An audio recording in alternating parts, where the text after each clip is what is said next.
Greetings. It is February the 14th, 2024. I'm in Tampa, Florida. This is Aileen Atkins, and I want to record some things that happened to me yesterday on the 13th of February, Tuesday, through the day. So this is Sheriff Chad Chronister. I want to address you about corruption within your organization and services being denied intentionally to sabotage an activist and victim of identity theft. So I'm just going to read this letter. I'm going to try to read it through the camera. Maybe not. Maybe I can just keep this here and let me see.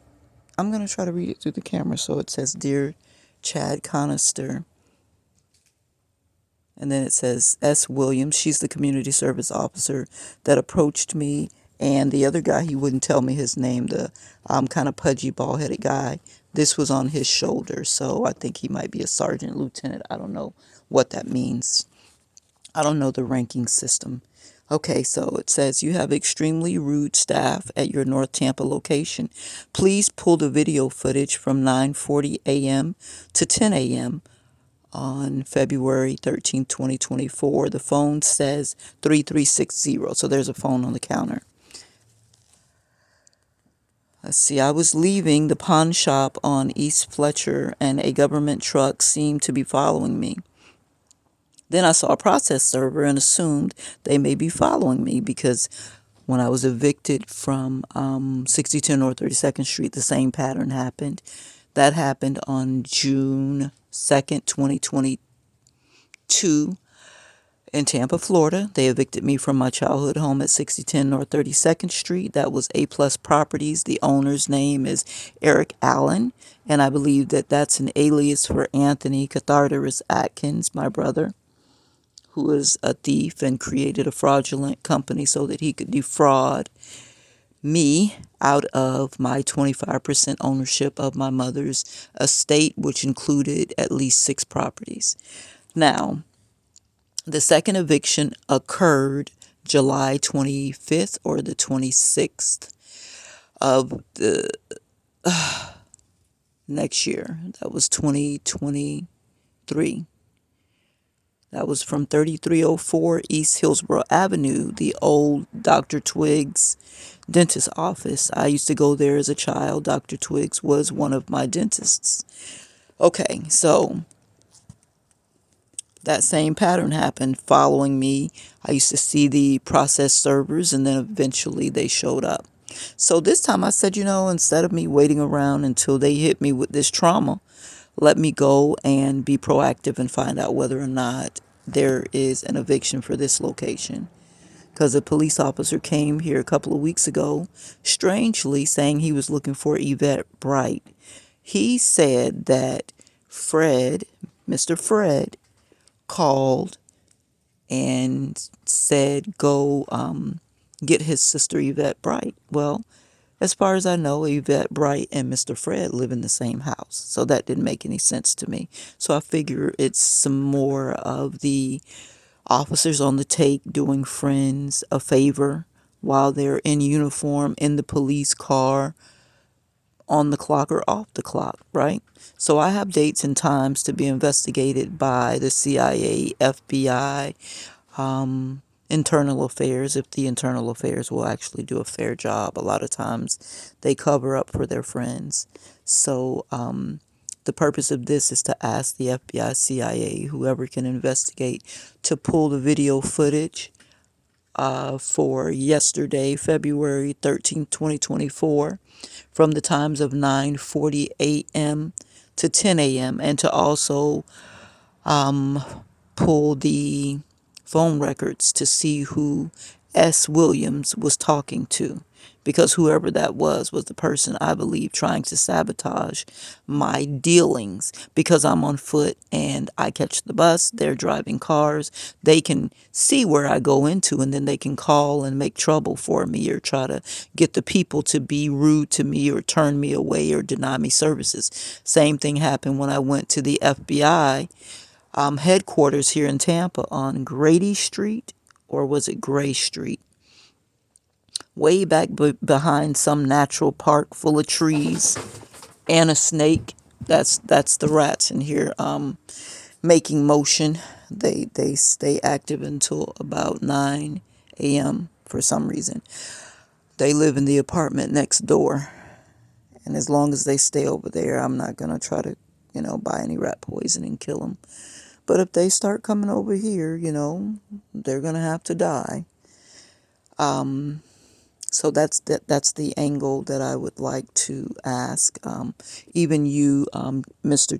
Chad Chronister, I don't believe that you want people who go against their oath to be working as a part of your organization. So I'm reporting this to you, and then hopefully you'll do the investigation and find out what's what. So I'm going to try to read without veering off into little small conversations. I have a hard time doing that. Adding extra information. I feel like if I read the whole thing and don't add the information when it comes to my mind, I'll forget. I'm under a lot of pressure. All of my resources have been taken from me. They might have reported me as dead or missing. They might even have my legal name, as being a patient in some insane asylum when I am actually walking around free. They might have me with some fraudulent husband somewhere. I've never married anybody. Living in another state. They're trying to prevent me from running for school board. You have to be living in the city that you're running for school board in. So I haven't left Tampa, but they might have lied saying I've left Tampa so that they can prevent me. So I'm not sure what all is going on behind the scenes, but I felt uncertain about what happened yesterday. The way she was looking as she was talking on the phone and shifting her eyes, and she didn't acknowledge me for several minutes because of whatever. And then once she did acknowledge me, it was just like a cutoff. They don't want me to know what's going on, but it's my right to know what's going on. So if a customer walks in and asks you for information, they're supposed to give it. But they did the same thing to me at the 13th Judicial Circuit Court, the clerks, when I went to find out if I was married. I'm supposed to be able to give you my ID, you look it up and see if I have a marriage in the system. But it's like, well, what could have been your last name? What you think your last name was? The black guy that was working in the what do you call that part where you go get married? I'm not sure, but I spent money in there buying quick claim deeds for the property at 2212 East Mallory, where I gave birth to my last baby, and I paid $3,300 in back taxes to save that property. And I called my brother and asked him if I could stay there for the year if I paid the back taxes. He said yes. Now, if you ask him this today, he will lie to you and say he didn't say this to me. But if you hook him up to that detector, he's not going to pass. He drinks, he does some kind of drugs, so he is not, I don't think, intelligent enough to pass the detector if he's lying. They say some people that are sociopaths, because they think they're not lying, they can pass it, but I don't think he has the ability to pass it because he knows he's lying. So back to this letter, and hopefully we can just get straight through it. Is there anything else I need to say before getting back to the letter, Lord? No. Okay. So, all right. So I was leaving the pawn shop. Can I just start this over and just read the whole letter? Yeah, I'm going to do it. Okay. So, dear Chad Chronister, you have extremely rude staff at your North Tampa location. Please pull video footage and phone records from 9:40 a.m. to 10 a.m. on February 13th, 2024. The phone says 3360. I was leaving the pawn shop on East Fletcher, and a government truck seemed to be following me. Then I saw a process server and assumed they may be following me. I saw a Hillsborough County Sheriff Officer SUV at the light of East Fletcher Avenue and 15th Street at the red light. I approached him and asked if he could look to see if I have an eviction. He said he had no information that's civil. I asked if the office near the park could help me. He said yes. I asked for the exact location and he gave it. When I arrived, S.Williams was on the phone and I gathered info flyers. She offered assistance and said she does not have that information and gave me a card. So she didn't have the eviction information. She said she didn't have access to it. She gave me a card and said that I should call 813-242-5200. This is the card that she gave me. Okay. So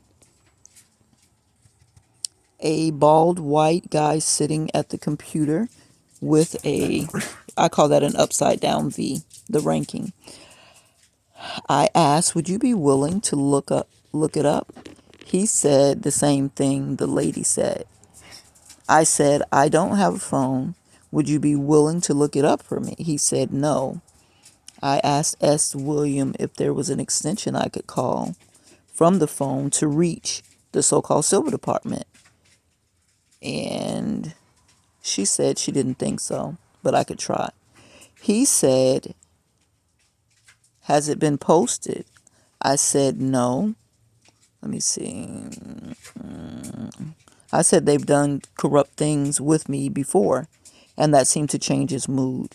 That's when things got ugly. I asked him a question, and he said, what? And so I rudely said, what? To let him see what it felt like. He put the wood in the little pocket that you put your things through, the window, and then turned like, we're closed. And he's now ignoring me. So I laughed. I said, it must be nice to have a cushy job. Let me see. I said, it must be nice to have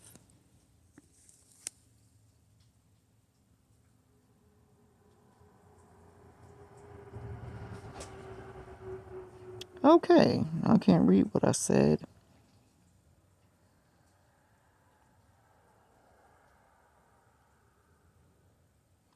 I guess because I didn't write it all. So I said it must be nice to have these cushy jobs in the air conditioner. He said it must be, you should come in here and not be rude, something like that. Now, he totally ignored the fact that he was rude first. And I got that technique from Anthony Robbins. Anthony Robbins says when you're communicating with people and they're talking to you in a certain tone, talk to them in the same tone, and you will find that they will lessen their tone or they will self-correct. But he didn't do that. He just disengaged. So I stood there and I said, who is your supervisor? Who can I complain to about your behavior? And he just ignored me. Then I said, can I get your name? He ignored me. So when I asked Stephanie, why did I say Stephanie? Because her badge doesn't say Stephanie. It says S.Williams. She showed me her badge. And I do want to say for people who have problems, always get the description of the person and a picture if possible, because people make fake badges all the time. When I'm dealing with the police department, C.P. Eason, I don't think that's a real name. Kelly Thomas, I don't think that's a real name. Dana Singer from years ago, who arrested me at a grocery store, Winn-Dixie, on 22nd Street at Hillsborough, right up in there. It's not directly on 22nd Street. And then, and let's see, he said his name was J. Williams. What's his name? J. Williams. He said his name was J. Williams. When I did a welfare check on Abraham Vada Jones, that was January 5th of 2023, and that Williams name came up again. Oh, the TPD officer that just recently came here, he had J, wasn't it J. Williams, in his name. So anybody can, they can have a pocket full of fake names. They can make them intentionally because they don't want you to be able to report against them. If I were a corrupt police officer, yeah, you have 3 different identities. You have 3 different badges in your pocket.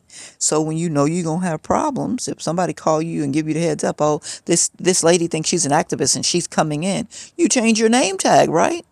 Because most people think you're just going to vent and send a letter or maybe make a phone call. They don't think you're going to take it very far.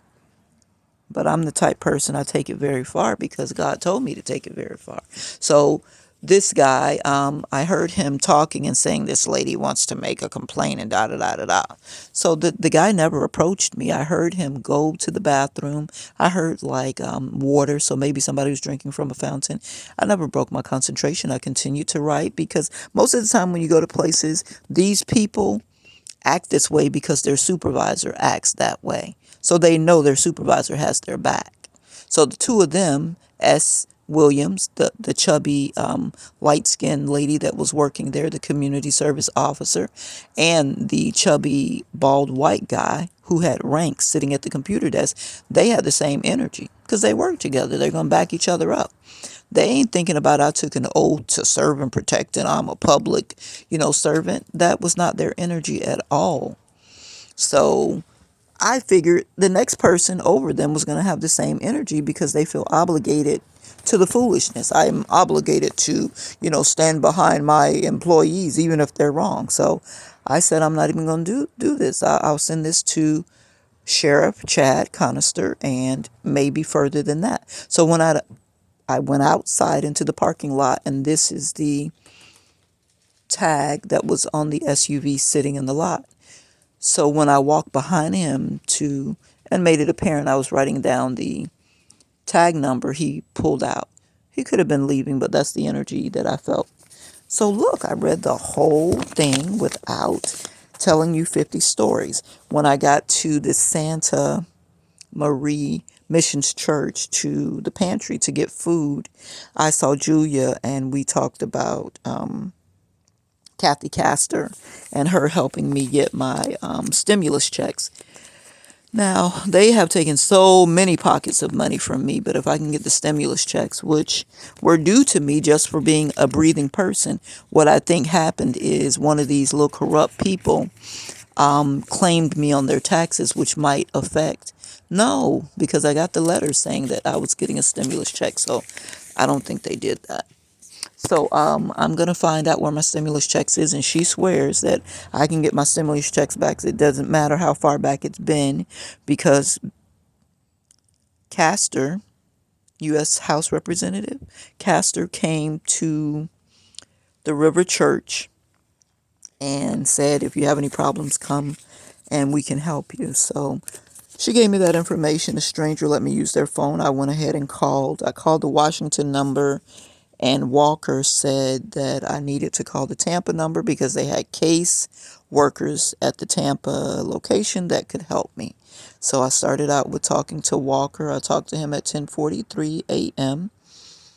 Yesterday, and then I worked my way down to talking with the local office, and Nova Lee told me I needed to sign what kind of form? Nova Lee at 10:53 said I needed to sign a PRF form, some kind of privacy form that gives them an opportunity to go in and look. So I hesitated because the last time I gave somebody power of attorney and signed a form that was to get information about my taxes, accountant McKnight on Hillsborough, right next to Suncoast. He canceled my appointment with him, and after I signed that form giving him power of attorney, all of a sudden my taxes disappeared, and then he's telling me that he can't help me, so he canceled my appointment. So I figure my sister or brother, somebody went behind the scenes and did some corrupt stuff. And I saw Mr. Fred in the building that day, so I don't know. Let's see. It's a lot of dirtiness up in here.